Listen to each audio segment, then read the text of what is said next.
காலுஜி, எழுந்திருங்க காலுஜி, எழுந்திருங்க. தூங்குறதும் சாப்பிடறதும் மட்டும் வாழ்க்கை இல்ல. இடைப்பட்ட சமயத்துல வேலையும் செஞ்சு சம்பாதிக்கணும், அதுவும் வாழ்க்கையில உண்டு. கோரி, உனக்கு தெரியாதா? நானும் தான் தினமும் வேலை தேடி போறேன். என்ன பண்றது? எனக்கு மட்டும் எந்த வேலையும் கிடைக்கவே மாட்டேங்குது. மத்த வீட்டுல எல்லாம் போய் பாருங்க.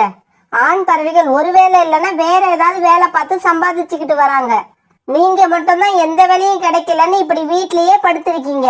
இன்னைக்கு மட்டும் நீங்க வேலை தேடிக்கிட்டு வரல, உங்க கூட இந்த வீட்டுல என்னால பட்டினி கிடக்க முடியாது.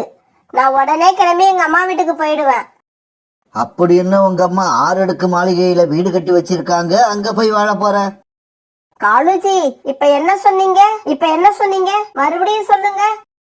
கோரி, இன்னைக்கு எப்படியும் வேலை தேடிக்கிட்டு தான் வீட்டுக்கு வருவேன்னு சொன்னேன். சரி சரி, நான் வேலை தேடி கிளம்புறேன். ஏதாவது ஒரு வேலை தேடிக்காம இன்னைக்கு நான் கண்டிப்பா வீடு திரும்ப மாட்டேன். இப்படி சொன்ன காலுக்காகவும் பிறகு வேலை தேடுறதுக்காக வீட்டை விட்டு பறந்து போச்சு. இன்னைக்கு நம்ம வேலை தேடாம வீட்டுக்கு போனா கோரி கண்டிப்பா உங்க அம்மா வீட்டுக்கு போயிடுவான்னு காலுக்காகத்துக்கு ஏற்பட்டெல்லாம் தெரிஞ்சு போயிடுச்சு. இப்படி யோசிச்சுக்கிட்டே பறந்து போன காலுக்காகத்தோட பார்வை பக்கத்துல இருந்த ஒரு மாந்தோட்டத்தை பார்த்தது. இந்த மாந்தோட்டம் நல்ல பெருசா அழகா இருக்கு. இந்த மாந்தோட்டத்துல போய் வேலை கேட்டு பாப்போம். இங்கேயே வேலை கிடைச்சா நமக்கு ரொம்ப நல்லது. இப்படி யோசிச்சுக்கிட்டே காலுக்காகத்து மாந்தோப்புக்கு போச்சு. அந்த மாந்தோப்போட ஓட ஜம்ஜம் பறவை அப்ப அங்கதான் இருந்தது. முதலாளி, என் பேர் காலு. இங்க இருந்து கொஞ்ச தூரத்துல தான் என்னோட வீடு இருக்கு. சொல்லு, மாம்பழங்கள் விலைக்கு வேணுமா? எத்தனை கிலோ வேணும்னு சொல்லு. மாம்பழங்கள் நம்ம கிட்ட தரமாகவும் இருக்கும், விலை குறைவாகவும் இருக்கும். முதலாளி, நான் மாம்பழம் வாங்க வரல. இந்த மாந்தோட்டத்துல ஏதாவது வேலை கிடைக்குமான்னு கேட்கறதுக்காக வந்தேன். உங்களோட மாந்தோட்டத்துல எனக்கு ஏத்த மாதிரி ஏதாவது வேலை இருக்குமா? ஜம்ஜம் பறவையும் மாம்பழங்களை பறிச்சு வைக்கிறதுக்கு ஒரு வேலையால தேடிக்கிட்டு தான் இருந்தது. ஆமா, பழத்தோட்டங்கள்ல வேலை செஞ்சு உனக்கு முன் அனுபவம் இருக்கா? இருக்கு முதலாளி. மாந்தோட்டத்தை சுத்தம் பண்றது, மாமரங்களுக்கு தண்ணீர் ஊத்துறது, மாம்பழங்களை பறிச்சு கீழே அடுக்கி வைக்கிறது, இப்படி நீங்க எந்த வேலை கொடுத்தாலும் செய்வேன். சரி, அப்படின்னா நீ நாளைக்கு காலையில சரியா 9 மணிக்கு இந்த மாந்தோட்டத்துக்கு வந்துரு. சாயங்காலம் 6 மணி வரைக்கும் உனக்கு இங்க வேலை இருக்கும். உன்னோட வேலை என்ன தெரியுமா? மாம்பழங்களை பறிச்சு கூடையில அடுக்கி வைக்கிறது தான். அப்புறம் அப்படியே இந்த மாந்தோட்டத்தையும் பொறுப்பா கவனிச்சுக்கணும். எனக்கு வேலை கொடுத்ததுக்கு ரொம்பவும் சந்தோஷம் முதலாளி. நீங்க கவலைப்படாதீங்க. நீங்க கொடுக்கிற வேலை எல்லாத்தையும் நான் சரியா செஞ்சு முடிப்பேன். மாந்தோட்டத்தை பொறுப்பா பாத்துக்கிறதுன்னா என்ன அர்த்தம் தெரியுமா? இந்த தோட்டம் உன்னோட தோட்டமா இருந்தா எப்படி பாத்துப்பியோ அதே மாதிரி கவனிச்சுக்கணும். முதலாளி, எனக்கு மாச சம்பளம் எவ்வளவுன்னு சொன்னீங்கன்னா என் மனசு கொஞ்சம் நிம்மதியாகும். நானும் சந்தோஷமா வீட்டுக்கு போவேன். காலு, உனக்கு மாசம் 2000 ரூபாய் சம்பளம். என்ன, இது போதுமா? இது போதும் முதலாளி, இது போதும். நீங்க கவலைப்படாதீங்க. இந்த தோட்டம் இனிமே உங்க தோட்டம் இல்ல, என்னோட தோட்டம். நான் நாளைக்கு காலையில சரியா 9 மணிக்கெல்லாம் வேலைக்கு வந்துடுறேன். இங்க பாரு, நீ செய்யற வேலை எனக்கு பிடிச்சிருச்சுன்னா உனக்கு சம்பளம் இன்னும் அதிகமா கொடுப்பேன். அப்படியா முதலாளி? நீங்க வேணா பாருங்க. என்னோட வேலை உங்களுக்கு பிடிச்சு போய் நீங்க மாசம் மாசம் சம்பளத்தை அதிகப்படுத்த போறீங்க. அப்புறம் 2 மாம்பழம் கொடுத்தீங்கன்னா நான் வீட்டுக்கு போய் எனக்கு வேலை கிடைச்ச விஷயத்த என் மனைவி கிட்ட சொல்லிட்டு அப்படியே இந்த மாம்பழத்தையும் கொடுத்தா அவளும் ரொம்ப சந்தோஷப்படுவா. எடுத்துக்கிட்டு போ. அதோ எதிரில இருக்கிற அந்த மரத்துல இருந்து 2 மாம்பழங்களை பறிச்சு எடுத்துக்கிட்டு போ. பிறகு 2 மாம்பழங்களை பறிச்சு எடுத்துக்கிட்டு காலுக்காக ரொம்பவும் சந்தோஷமா வீட்டுக்கு பறந்து போச்சு. கோரி, உனக்காக நான் என்ன கொண்டு வந்திருக்கேன் கரெக்டா சொல்லு பாப்போம். என்ன எடுத்துட்டு வந்திருப்பீங்க? ஆமா, நல்ல பழுத்த மாம்பழ வாசம் வருது. கண்டுபிடிச்சிட்டேன். எனக்காக நீங்க மாம்பழம் எடுத்துக்கிட்டு வந்திருக்கீங்க. என்ன இவ கரெக்டா சொல்லிட்டா? போன ஜென்மத்துல நாயா பிறந்திருப்பாளோ? இப்படி சொல்லிட்டு காலுக்காகம் தாங்கிட்டு இருந்த மாம்பழங்களை கோரிக்காகத்துக்கிட்ட கொடுத்தது. கோரி, இன்னும் ஒரு சந்தோஷமான விஷயம். எனக்கு மாம்பழங்கள் மட்டும் கிடைக்கல, மாந்தோட்டத்துல வேலையும் கிடைச்சிருச்சு. நாளையிலிருந்து ஜம்ஜம் முதலாளியோட மாந்தோட்டத்துல நான் வேலை பார்க்க போறேன். மாச சம்பளம் 2000 ரூபாய். இந்த செய்தியை கேட்ட கோரிக்காகவும் பிறகு சந்தோஷமா இந்த மாம்பழங்களை சாப்பிட்டது. காலுஜி, இந்த மாம்பழங்கள் ரொம்பவும் இனிப்பா இருந்தது. நீங்க இந்த மாந்தோட்டத்துல வேலை பார்த்தீங்கன்னா தினமும் இந்த மாதிரி இனிப்பான பழங்கள் கிடைச்சுக்கிட்டே இருக்கும்னு சொல்லுங்க. நான் வேலையை விட்டு திரும்பி வர்றப்ப என்னோட மனைவி கோரிக்காக எப்படியும் ஒரு மாம்பழத்தையாவது திருடி கொண்டு வந்துருவேன். மறுநாள் பொழுது விடிஞ்சிச்சு. பிறகு மறுநாள் காலையில காலுக்காக தனக்கான மதிய உணவு எடுத்துக்கிட்டு மாந்தோட்டத்துக்கு வேலைக்கு போச்சு. காலுக்காக இப்படி போன உடனே ஜம்ஜம் பறவை காலுக்காகத்துக்கிட்ட இப்படி சொல்லுச்சு. சரி காலு, நான் சொன்ன வேலையெல்லாம் சரியா செஞ்சு வை. நான் இனிமே சாயங்காலம் 6 மணிக்கு தான் வருவேன். அது வரைக்கும் இந்த மாந்தோட்டத்துக்கு நீதான் பொறுப்பு. இப்படி சொன்ன ஜம்ஜம் பறவை பிறகு அங்கிருந்து கிளம்பி போயிடுச்சு. சரி சரி, முதல்ல காலை உணவை சாப்பிட்டு முடிப்போம். சாப்பிட்டு முடிச்சிட்டு அப்புறமா வேலையை ஆரம்பிக்கலாம். இப்படி சொன்ன காலுக்காகவும் பிறகு மாம்பழங்களை வயிறு நிறைய சாப்பிட்டுச்சு. இப்படி காலை உணவை சாப்பிட்டு முடிச்ச காலுக்காகவும் பிறகு கீழே இருந்த கூடையில மாம்பழங்களை பறிச்சு போட ஆரம்பிச்சது. காலுக்காக இப்படி மாம்பழங்களை பறிச்சு கூடையில போட்டுட்டு இருக்கும்போது நல்ல பழுத்த மாம்பழங்கள் அந்த மாந்தோப்புல இருக்கிறத பார்த்த ரீட்டா கிளி அந்த மாந்தோட்டத்துக்கு வந்தது. ஐயா, நீங்க இந்த தோட்டத்துல வேலை பாக்குறவங்களா இல்ல இந்த தோட்டத்தோட ஓனரா? ஏய் கிளி, என்ன பேசுற நீ? என்ன பார்க்க வேலைக்கார மாதிரியா தெரியுது? சாயங்காலம் 6 மணி வரைக்கும் இந்த தோட்டத்துக்கு நான் தான் ஓனர். அப்படியா? அப்ப சாயங்காலம் 6 மணிக்கு அப்புறம் யார் ஓனரா இருப்பாங்க? அதுவா? அது வந்து என்னோட பார்ட்னர் வருவான் சாயங்காலம் 6 மணிக்கு மேல. அதுக்கப்புறம் அவன் தான் பாத்துப்பான். ஆமா, இதையெல்லாம் நீ எதுக்கு கேக்குற? நீ இங்க எதுக்கு வந்த? அத முதல்ல சொல்லு.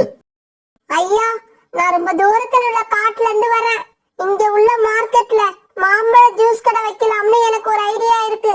அதுக்கு தேவையான மாம்பழங்களை உங்ககிட்ட வாங்கிட்டு போறதுக்கு தான் இங்க வந்தேன். எனக்கு இங்க மாம்பழங்கள் விலைக்கு கிடைக்குமா? ரீட்டா கிளி இப்படி கேட்ட உடனே கொஞ்ச நேரம் யோசிச்ச காலுக்காகவும் பிறகு இப்படி பேச ஆரம்பிச்சது. கிளி, இங்க மாம்பழங்கள் விலைக்கு கிடைக்குமான்னு நீ கேக்குற கேள்வியே தப்பான கேள்வி. இந்த மாந்தோட்டத்தை நான் எதுக்கு வச்சிருக்கேன்? பழங்களை விக்கிறதுக்கு தானே வச்சிருக்கேன். உனக்கு எவ்வளவு மாம்பழங்கள் வேணும் அத சொல்லு முதல்ல. எனக்கு 100 ரூபாய்க்கு மாம்பழங்கள் வேணும். இப்படி சொன்ன ரீட்டா கிளி 100 ரூபாய் எடுத்து காலுக்காகத்துக்கிட்ட கொடுத்தது. காலுக்காக உடனே ஒரு பை நிறைய மாம்பழங்களை ரீட்டா கிளி கிட்ட கொடுத்தது. முதலாளி, நீங்க 100 ரூபாய்க்கு நிறைய மாம்பழம் கொடுக்குறீங்க. வேற யாருமே இந்த அளவு கொடுக்க மாட்டாங்க. இங்க பாரு கிளி, உனக்கு மாம்பழங்கள் எப்ப வேணும்னாலும் நான் இருக்கிறப்பதான் வந்து வாங்கணும். என்னோட பார்ட்னர் இருக்கிறப்ப வந்துடாத. அவன் ரொம்ப கஞ்சன். என்ன மாதிரி நிறைய மாம்பழங்களை கொடுக்க மாட்டான். ரொம்ப நன்றி முதலாளி. நான் இனிமே எப்போதுமே இந்த நேரத்துக்கு வந்து வாங்கிக்கிறேன். இப்படி சொன்ன ரீட்டா கிளி பிறகு மாம்பழங்களை எடுத்துக்கிட்டு அங்கிருந்து கிளம்பி பறந்து போச்சு. இப்படி காலுக்காகத்துக்கிட்ட மாம்பழங்களை வாங்கிட்டு போட்ட ரீட்டா கிளி பிறகு மார்க்கெட்ல தன்னோட ஜூஸ் கடைய ஆரம்பிச்சது. ஜூஸ் ஜூஸ், சுவையான மாம்பழ ஜூஸ். பிறகு அன்னைக்கு சாயங்காலம் 6 மணி ஆன உடனே ஜம்ஜம் பறவை தன்னோட மாந்தோட்டத்துக்கு வந்தது. காலு, நான் சொன்ன மாதிரியே நீ வேலையெல்லாம் சரியா செஞ்சு வச்சிருக்க. சரி சரி, நீ வீட்டுக்கு கிளம்பலாம். இப்படி சொன்ன ஜம்ஜம் பறவை காலுக்காக வச்சிருந்த மூட்டைய பார்த்தது. ஆமா, இந்த மூட்டையில என்ன இருக்கு? அந்த மூட்டையில காலுக்காகவும் தான் மனைவி கோரிக்காகத்துக்கு 2 மாம்பழங்களை எடுத்து வச்சிருந்தது. அதுவா முதலாளி? மதியம் சாப்பிடறதுக்காக உணவு எடுத்துக்கிட்டு வந்தேன். எனக்கு பசிக்கவே இல்லை. அதனால அந்த உணவை திரும்பவும் வீட்டுக்கு எடுத்துக்கிட்டு போறேன். இப்படி ஜம்ஜம் பறவை கிட்ட சாமர்த்தியமா போய் சொன்ன காலுக்காகவும் பிறகு அங்கிருந்து கிளம்பி தன்னோட வீட்டுக்கு பறந்து போச்சு. காலுஜி, எனக்காக மாம்பழம் எடுத்துக்கிட்டு வந்திருக்கீங்களா இல்லையா? கோரி, உனக்காக நான் மாம்பழம் மட்டும் எடுத்துக்கிட்டு வரல. இதோ பார், 100 ரூபாய் பணமும் கொண்டு வந்திருக்கேன். இப்படி சொன்ன காலுக்காகவும் மாம்பழங்களோட 100 ரூபாய் பணத்தையும் கோரிக்காகத்துக்கிட்ட கொடுத்தது. காலுஜி, மாம்பழங்கள் தான் உங்க தோட்டத்துல இருந்து வந்தது. இந்த 100 ரூபாய் ஏது? இது எப்படி வந்தது? நான் வேலைக்கு போன உடனே மாந்தோட்டத்தை காவல் காக்கிற பொறுப்பை என்கிட்ட கொடுத்துட்டு தினமும் அந்த ஜம்ஜம் பறவை மார்க்கெட்ல உள்ள தன்னோட பழக்கடைக்கு போயிடுது. அந்த சமயத்துல நான் நடத்துற சைடு பிசினஸ்ல கிடைக்கிறது தான் இந்த 100 ரூபாய். காலுஜி, அப்படின்னா இனிமே தினம் தினம் இந்த மாம்பழங்கள் கூடவே தினமும் எனக்கு பணமும் கொண்டு வருவீங்களா? அட நீ வேற கோரி, இன்னைக்கு தானே ஸ்டார்ட் பண்ணிருக்க. போக போக இந்த காலுவோட திறமையை பத்தி நீயே தெரிஞ்சுப்ப. ஒரு நாள் இல்ல ஒரு நாள் என்னோட ஓனர் அந்த ஜம்ஜம் பறவையே வித்துட்டு வந்துடுறேன் பாரு. காலுக்காக இப்படி சொல்லிட்டு பிறகு மனைவி கோரியோட சந்தோஷமா சிரிச்சது. இப்படியே சில நாட்கள் நகர்ந்துச்சு. ஒரு நாள் காலுக்காக வேலை பார்க்க கிளம்பிட்டு இருக்கப்ப கோரி இப்படி கேட்டது. காலுஜி, வீட்ல இருந்தே எனக்கு போர் அடிக்குது. நானும் உங்க கூட வேலைக்கு வரேன். கோரி, எங்க மாந்தோட்டத்துல ஒரு ஆளுக்கே சரியா வேலை இல்ல. இதுல எங்க ஓனர் 2 பேருக்கு எப்படி சம்பளம் கொடுப்பாரு? காலுச்சி, உங்க ஓனர் கிட்ட என்ன பேசணும், எப்படி பேசணும்னு எனக்கு தெரியும். நான் பேசிக்கிறேன், நீங்க பேசாம என் கூட வாங்க. பிறகு அன்னைக்கு காலுக்காகத்தோட கோரிக்காகவும் மாந்தோட்டத்துக்கு பறந்து போச்சு. அந்த மாந்தோட்டத்துல இருந்த அவ்வளவு மாம்பழங்களையும் பார்த்த கோரிக்கு ரொம்ப சந்தோஷமா இருந்தது. காலு, உன் கூட வந்திருக்கிறது யாரு? முதலாளி, நான் காலுச்சியோட மனைவி. என் பேர் கோரி. நானும் இன்னையில இருந்து வேலைக்கு வந்திருக்கேன். அதுக்காக நீங்க எனக்கு தனியா சம்பளம் கொடுக்கணும்னு நினைச்சு பயப்படாதீங்க. காலேஜுக்கு நீங்க கொடுக்கற சம்பளத்திலேயே நாங்க 2 பேரும் வேலை பார்ப்போம். இதை கேட்ட ஜம்ஜம் பறவைக்கு ரொம்பவும் சந்தோஷமா இருந்தது. உங்களை மாதிரி தான் பொறுப்பான ஆட்கள் வேலைக்கு தேவைன்னு நினைச்சேன். அதே மாதிரி நீங்க எனக்கு கிடைச்சிட்டீங்க. சரி சரி, 2 பேரும் சேர்ந்து மரத்துல உள்ள மாம்பழங்களை பறிச்சு இந்த கூடையில வச்சிடுங்க. இப்படி சொல்லிட்டு ஜம்ஜம் பறவை மார்க்கெட்ல உள்ள தன்னோட பழக்கடைக்கு பறந்து போச்சு. மாம்பழங்களை பறிச்சு கூடையிலையா போடுறது? முதல்ல என்னோட வயிற்றுல போட்டுக்கிறேன். என் வயிறு நிறைஞ்சதுக்கு அப்புறம் தான் மாம்பழங்களை கூடையில போடணும். இப்படி சொன்ன கோரி மாம்பழத்தை பறிச்சு தன்னோட வயிறார சாப்பிட ஆரம்பிச்சது. ஜம்ஜம் பறவை மார்க்கெட்ல உள்ள தன்னோட கடைக்கு போனதுக்கு அப்புறம் அந்த கடையில வேலை செய்யற அந்த பறவை ஜம்ஜம் பறவை கிட்ட இப்படி சொல்ல ஆரம்பிச்சது. முதலாளி, இப்பெல்லாம் நம்ம கடையில சரியாவே வியாபாரம் ஆகலன்னு நீங்க கொஞ்ச நாளா வருத்தப்படுறீங்கல்ல, அதுக்கு காரணம் என்னன்னு கண்டுபிடிச்சிட்டேன். அப்படியா? என்னடா காரணம்? சீக்கிரம் சொல்லு. முதலாளி, நாம நம்ம கடையில மாம்பழம் 1 கிலோ 50 ரூபான்னு விக்கிறோம். ஆனா நம்ம கடை வச்சிருக்க மார்க்கெட்ல இப்ப புதுசா ஜூஸ் கடை வச்சிருக்க கிளி மாம்பழ ஜூஸ் 1 கிளாஸ் 20 ரூபாய்க்கு விக்குது. அதனாலதான் மாம்பழம் வாங்க வரவங்க எல்லாம் 20 ரூபாய் கொடுத்துட்டு 1 கிளாஸ் ஜூஸ குடிச்சிட்டு போயிடுறாங்க. மாம்பழம் விக்கிற விலையில 1 கிளாஸ் ஜூஸ் அந்த கிளியால எப்படி 20 ரூபாய்க்கு கொடுக்க முடியுது? வா, நாம அந்த கிளி கிட்ட மாம்பழம் எங்க கொள்முதல் பண்ணுதுன்னு விசாரிச்சுட்டு வருவோம். ஏம்மா கிளி, உன் கடையில 1 கிளாஸ் மாம்பழம் ஜூஸ் என்ன விலை? 1 கிளாஸ் ஜூஸ் 20 ரூபாய். என்னது, 20 ரூபாயா? அப்ப நீ மாம்பழம் 1 கிலோ என்ன விலைக்கு வாங்குற? கிலோ கணக்கெல்லாம் கிடையாது. 100 ரூபாய் காசு கொடுத்தா அந்த மகராசா ஒரு பை நிறைய அள்ளி போட்டு கொடுப்பாரு. அப்படியா? அந்த மகராசா எங்கம்மா இருக்காரு? எனக்கும் தான் கொஞ்சம் சொல்லு. ஏன்னா எனக்கு நிறைய மாம்பழங்கள் தேவைப்படுது. ஐயா, இப்ப நான் மாம்பழம் வாங்க அந்த மகராசனை தான் தேடி போய்கிட்டு இருக்கேன். வேணும்னா நீங்களும் என் கூட வாங்க. ரீட்டா கிளி இப்படி சொன்ன உடனே ஜம்ஜம் பறவை, ரீட்டா கிளி, ஆந்த இவங்க 3 பேரும் காலுக்காகத்தை தேடி பறந்து போனாங்க. ரீட்டா கிளி இன்னைக்கு மாம்பழம் வாங்க தன்னோட ஓனர் கூட சேர்ந்து வந்திருக்கத பார்த்த காலுக்காகத்துக்கு எதுவுமே புரியல. ஆனா காலுக்காகத்தோட திருட்டு வேலைய பத்தி எதுவுமே தெரியாது ரீட்டா கிளி எப்போதும் போல காலுக்காகத்தோட 100 ரூபாய கொடுத்தது. முதலாளி, வழக்கம் போல 100 ரூபாய்க்கு மாம்பழங்களை இந்த பை நிறைய போடுங்க. என்னது, மாம்பழங்களை பை நிறைய போடுறதா? உனக்கு என்ன பைத்தியமா பிடிச்சிருக்கு? நான் இந்த தோட்டத்துல வேலை செய்யறவன். மாம்பழம் வேணும்னா இதோ நிக்கிறாரு பாரு, அவர் தான் எங்க முதலாளி, அவரை கேளு. என்ன முதலாளி இப்படி பேசுறீங்க? இத்தனை நாளா நீங்க தானே 100 ரூபாய வாங்கிக்கிட்டு இந்த பை நிறைய மாம்பழத்தை அள்ளி போட்டு தருவீங்க. இன்னைக்கு உங்களுக்கு என்னாச்சு? ஏன் மாம்பழங்களை கொடுக்க மாட்டேங்கிறீங்க? இந்த காகம் ஏன் மாம்பழங்களை கொடுக்கலன்னு எனக்கு தான் தெரியும். ஏன்னா இந்த மாந்தோட்டத்தோட ஓனர் நான் தான். இந்த காகம் என்கிட்ட வேலை செய்யற காகம். நான் இங்க இல்லாதப்ப திருட்டுத்தனமா உன்கிட்ட மாம்பழங்களை வியாபாரம் பண்ணிருக்கு. இப்ப நானும் உன் கூடவே வந்திருக்கிறதால எப்படி மாம்பழங்களை கொடுக்கறதுன்னு யோசிக்குது. சரி சரி கிளி, நீ இடத்த காலி பண்ணு, எனக்கு இங்க நிறைய வேலை இருக்கு. ஜம்ஜம் பறவை இப்படி சொன்ன உடனே ரீட்டா கிளி அங்கிருந்து வேகமா பறந்து போயிடுச்சு. காலு, நீ இப்படி செய்வேன்னு நான் நினைக்கவே இல்ல. நீ ஒரு நம்பிக்கை துரோகி. முதலாளி, நீங்க சொன்னதை தான் நான் செஞ்சேன். நீங்க தானே சொன்னீங்க இது உன்னோட தோட்டம் மாதிரின்னு. அத நான் தப்பா புரிஞ்சுக்கிட்டு இடையில கொஞ்சம் மாம்பழங்களை எடுத்து வித்துட்டேன். தயவு செய்து என்னையும் என் மனைவியையும் மன்னிச்சிடுங்க. நீங்க செஞ்ச தப்புக்கு இன்னும் 6 மாசத்துக்கு நீங்க 2 பேரும் சம்பளம் இல்லாம வேலை பார்க்கணும். முதலாளி, 2 பேரும் சேர்ந்து ஓடிட்டாங்கன்னா அப்ப என்ன பண்ணுவீங்க? ஏண்டா, நான் என்ன அந்த அளவுக்கு முட்டாளா இருப்பேன்? ஒரு நாள் முழுக்க காலு வேலை பார்க்கணும். கோரி எப்ப கூண்டுக்குள்ள இருக்கும், மறுநாள் முழுக்க கோரி வேலை பார்க்கும். காடு கூண்டுக்குள்ள இருக்கும். காலேஜி நம்ம நிலைமை என்ன இப்படி ஆயிடுச்சு? எனக்கு கிடைச்ச வேலை உண்மையிலேயே ரொம்ப நல்ல வேலை. முதலாளியும் ரொம்ப நல்லவரு. இருந்தாலும் நம்மளோட குறுக்கு புத்தியால எங்க போனாலும் கடைசியா இப்படிதான் மாட்டிக்கிட்டு கஷ்டப்படுறோம். குறுக்கு வழியில போறவங்க எல்லாருக்குமே கடைசியா இப்படிதான் தண்டனை கிடைக்கும் போல இருக்கு.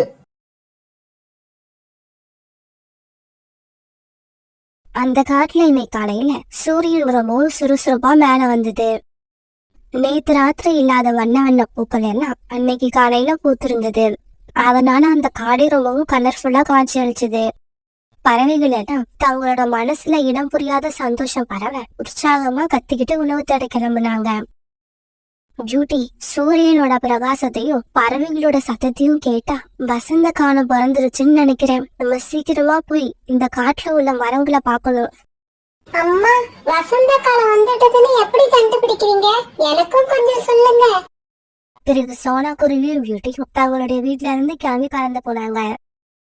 உண்மைதான், இந்த கிளைகள்ல இருந்து இலைகள் துளிர்க்க ஆரம்பிச்சிருச்சு. உண்மையிலேயே வசந்த காலம் பிறந்துருச்சு.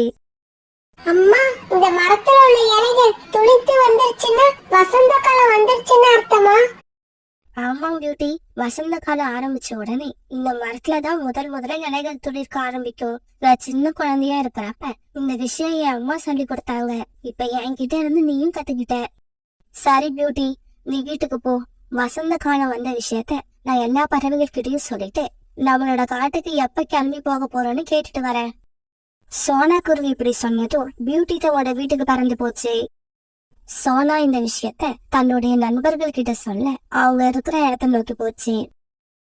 ரீட்டா, உனக்கு விஷயம் தெரியுமா? வசந்த காலம் பிறந்துருச்சு. நம்ம காட்டுக்கு கிளம்புறதுக்கான நேரம் வந்துருச்சு. அப்படியா? நம்ம காட்டுக்கு என்னைக்கு கிளம்புறதுன்னு முடிவு பண்ணிட்டீங்களா? இல்ல, அத பத்தி பேசதான் எல்லா பறவைகளும் பார்க்க போய்கிட்டு இருக்க. பிறகு சோனா குருவியும் ரீட்டா கிளியும் சேர்ந்து வருஷ பறவைகள் இருக்கிற இடத்துக்கு போனாங்க. எல்லாரும் சீக்கிரமா தங்களுடைய மூட்டை முடிச்சுக்களை கட்டிக்கிட்டு நம்ம காட்டுக்கு போறதுக்கு தயாராகுங்க. இன்னைக்கு வசந்த காலம் வரப்போகுதுன்னு எனக்கு நேத்தே தெரியும். கோரி, உனக்கு என்னைக்கு வேணாலும் தெரியட்டும். நாம இந்த காட்டை விட்டு என்னைக்கு கிளம்ப போறோம் அதை முடிவு பண்ணுங்க. வசந்த காலம் வந்துருச்சுன்னு தெரிஞ்சதுக்கு அப்புறம் நாம ஏன் இந்த காட்டுல இருக்கணும்? நாளைக்கு காலையிலேயே நாம எல்லாரும் இந்த காட்டை விட்டு கிளம்பிடுவோம். நண்பர்களே, ஒரு முக்கியமான விஷயத்த உங்ககிட்ட சொல்லணும். நான் சொல்ல போற விஷயம் உங்க எல்லாருக்கும் பிடிச்சிருந்தா நாம எல்லாரும் அதுபடியே நடந்துக்கலாம். என்ன விஷயம்னு சொல்லு காலு, அப்பதானே எங்களுக்கும் தெரியும். காலேஜ் என்ன சொல்றது? நானே சொல்றேன். வருஷம் இந்த காட்டுக்கு வந்து திரும்பி போறப்ப நாம பறந்துதான் போறோம். காடு போய் சேர்ந்த உடனே நம்ம உடம்பு ரொம்பவும் டயர்டா ஆயிடுது. அதனால இந்த தடவை நம்ம கழுதக்கா வச்சிருக்க ஆம்னி பஸ்ஸ வாடகைக்கு எடுத்துக்கிட்டு நம்ம காட்டுக்கு திரும்பி போகலாம்னு எங்களோட ஐடியா. பஸ் பயணம் நல்லாதான் இருக்கும். ஜாலியா வேடிக்கை பார்த்துக்கிட்டே போகலாம். பஸ் பயணம் ஜாலியா தான் இருக்கும். ஆனா அதுக்கான வாடகை தான் ரொம்ப கஷ்டமா இருக்கும். அப்படியெல்லாம் ஒன்னும் கஷ்டம் இல்ல. ஒரு பறவை பஸ்ல பிரயாணம் பண்றதுக்கு 50 தானியங்கள் கொடுத்தாகணும். அவ்வளவுதான். அப்படியா? 50 தானியங்கள் தானா? இது கொஞ்சம் பரவாயில்ல. 50 தானியங்களை கொடுத்துட்டு கால் மேல கால் போட்டுக்கிட்டு பஸ்ல உட்காந்துக்கலாம். பிறகு ஜாலியா வேடிக்கை பார்த்துக்கிட்டே நம்ம காட்டுக்கு போய் இறங்கலாம். ஆனா இவங்க பேச்சு எல்லாம் கேட்ட சோனா குருவி எதுவுமே பேசல. சோனா, நம்ம காட்டுக்கு திரும்பி போறதுல எல்லா பறவைகளையும் விட நீதான் ரொம்ப ஆர்வமா இருந்த. ஆனா பஸ்ஸுக்கான வாடகையை சொன்னதும் எதுவுமே பேசாம உட்கார்ந்துருக்க. உங்களுக்கு எல்லாம் 50 தானியங்கள் ரொம்பவும் சாதாரண விஷயம். எனக்கு அப்படி இல்ல. அந்த தானியங்கள் இருந்தா நானும் என் பொண்ணு ஒரு மாசத்தை கவலை இல்லாம ஓட்டுவோம். சோனா குருவி மாதிரி ஏழை பறவைங்க எப்பவுமே இப்படிதான். மத்த பறவைகள் எல்லாம் சேர்ந்து சந்தோஷமா இருக்கிறதுக்கு ஏதாவது ஐடியா பண்ணனா அதை செய்ய விடாம இப்படி குறுக்க வந்து நிப்பாங்க. கோரி, யார் வந்தா என்ன வரலன்னா என்ன, நாம இந்த தடவை பஸ்ல தான் போக போறோம். 50 தானியங்கள் கொடுக்க முடியாதவங்க நம்ம பஸ்ஸுக்கும் பின்னாலேயே பறந்து வரட்டும். இப்படி பேசுறதுக்கு அப்புறம் எல்லாரும் அவங்கவுங்க கூட நோக்கி பறக்க ஆரம்பிச்சாங்க. அம்மா, நாளைக்கு காலையில நம்ம எத்தனை மணிக்கு கிளம்புறோம்? இந்த மாதிரி எல்லாரும் கூட்டமா பறந்து போனா எனக்கு ரொம்ப ஜாலியா இருக்கும். இல்ல பியூட்டி, நானும் நீ மட்டும்தான் பறந்து போகணும். மீதி எல்லா பறவைகளும் பஸ் எடுத்துக்கிட்டு அதுல போறாங்க. அப்படி போறதுக்கு வாடகையா ஒரு பறவைக்கு 50 தானியங்கள் கேக்குறாங்க. நம்ம 2 பேரும் பஸ்ல போறதுக்கு 100 தானியங்கள் தேவைப்படுது. அவ்வளவு தானியங்களுக்கு நம்ம எங்க போறது? அத பத்தி கவலைப்படாதீங்க. நம்மளால பஸ்ஸுக்கு வாடகை கொடுக்க முடியலன்னா நம்ம பறந்து போவோம்.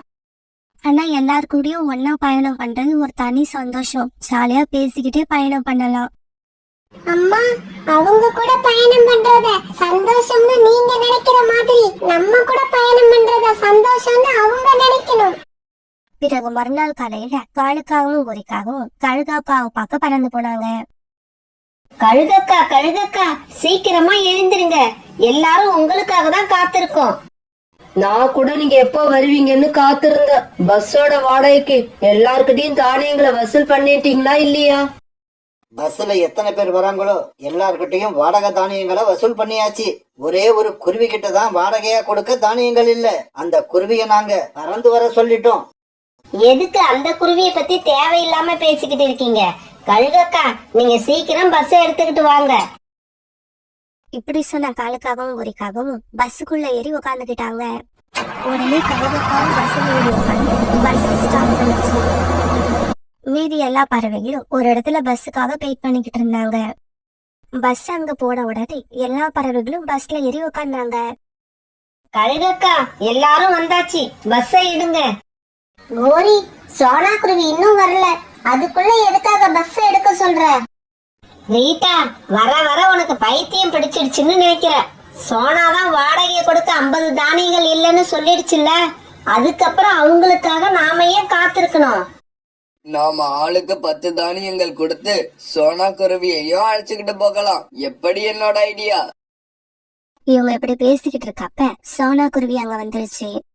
நண்பர்களை, எங்களையும் உங்க கூட அழைச்சிட்டு போங்க. பியூட்டியால அவ்வளவு தூரம் பறக்க முடியாதுன்னு நினைக்கிறேன். நாங்க சீட்ல உட்காரல, தரையில ஒரு ஓரமும் உட்காந்துக்கிறோம். நாங்க எல்லாம் வாடகை கொடுத்து பஸ்ல போவோம், நீ மட்டும் ஓசில வரலாம்னு பாக்குறியா?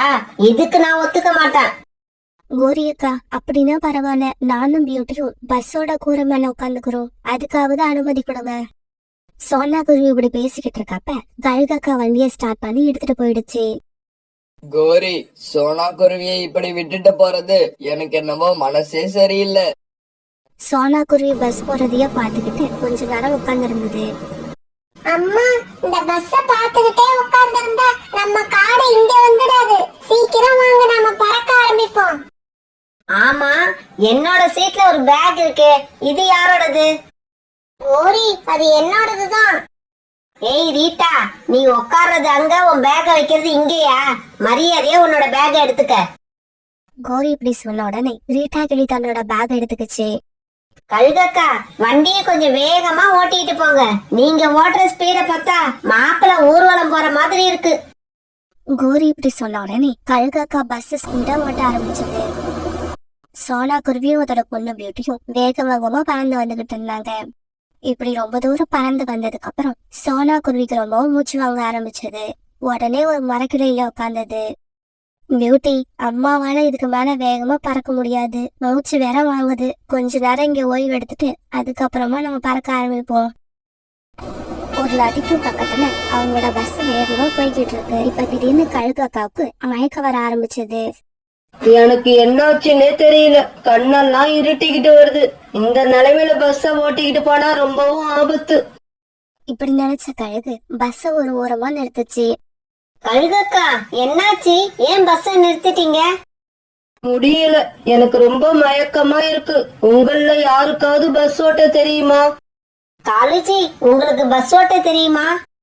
கோரி, இப்ப வரைக்கும் எனக்கு சைக்கிள் கூட ஓட்ட தெரியாது. என்ன போய் பஸ் ஓட்ட சொல்ற?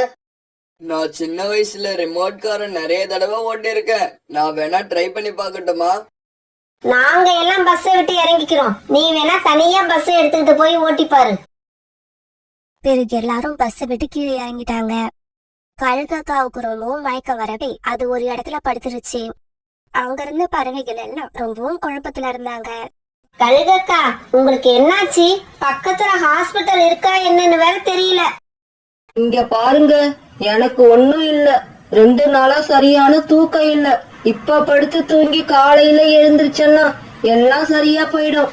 ஆளுக்கு ஒரு பக்கம் படுத்து தூங்குங்க. கழுகாக்கா இப்படி சொன்ன உடனே எல்லாரும் சோகமாயிட்டாங்க. காலுஜி, இந்த ராத்திரியில நம்ம எங்க தங்குறது? இவ்வளவு பெரிய பஸ்ஸ எதிரில வச்சுக்கிட்டு கேக்குற கேள்விய பாரு. எல்லாரும் இன்னைக்கு ராத்திரி அந்த பஸ்ல தான் போய் படுத்து தூங்கணும்னு நினைக்கிறேன். ஆளுக்கு 50 தானியங்களை கொடுத்து இந்த பஸ்ல வந்ததுக்கு பேசாம பறந்தே போயிருக்கலாம். இவங்க இப்படி பேசிக்கிட்டு இருக்கப்ப வேகமா ஒரு கார் அங்க வந்து நின்னது. அந்த காருக்குள்ள சோனா குருவியும் பியூட்டியும் இருந்தாங்க. காணண்ணா, உங்க பஸ்ஸுக்கு என்னாச்சு? ஏன் எல்லாரும் இங்க நிக்கிறீங்க? பிறகு காலுக்காக நடந்தது எல்லாத்தையும் சோனா குருவி கிட்ட சொன்னுச்சு. சோனா, இந்த கார் யாரோடது? புறாண்ணா, நாங்க பறந்து வர வழியில ஒரு இடத்துல பறக்க முடியாம உட்காந்து ஓய்வு எடுத்துட்டு இருந்தோம். என்னையும் பியூட்டியையும் பார்த்து பரிதாபப்பட்டு இவங்க எங்களை ஏத்துக்கிட்டாங்க. நாங்க இன்னும் 1/2 மணி நேரத்துல நம்ம காட்டுக்கு போய் சேர்ந்துடுவோம். சோனா சோனா, காருக்குள்ள இடம் இல்லாட்டி பரவாயில்ல, நாங்க எல்லாம் கார் மேல உட்காந்துக்கிறோம். கொஞ்சம் அவர்கிட்ட கேட்டு சொல்லு. கோரியக்கா, நான் ஏற்கனவே அவர்கிட்ட கேட்டுட்டேன். நீங்க எல்லாரும் மேலே ஏறி உட்காந்தா கார் தாங்காதுன்னு சொல்றாரு. பிறகு சோனா குருவி வந்த கார் வேகமா கிளம்பி போயிடுச்சு. நாமெல்லாம் வீடு போய் சேர்ந்ததுக்கு அப்புறம் நாளைக்கு காலையில தான் சோனா குருவி நம்ம காட்டுக்கு வரும்னு நினைச்சேன். ஆனா இப்ப சோனா குருவி முன்னாடி போயிடுச்சு. நாமெல்லாம் நம்ம காட்டுக்கு எப்ப போக போறோன்னே தெரியல. கோரி, நாம நினைச்சதெல்லாம் நடக்க போறது இல்ல. நமக்கெல்லாம் மேல ஒருத்தன் இருக்கான் பாரு, அவன் நினைச்சதுதான் நடக்கும். இங்க பாருங்க காகங்களே, நாம மத்தவங்களுக்கு என்ன கொடுக்க ஆசைப்படுறோமோ இறைவன் நமக்கும் அதையே தான் கொடுப்பான்.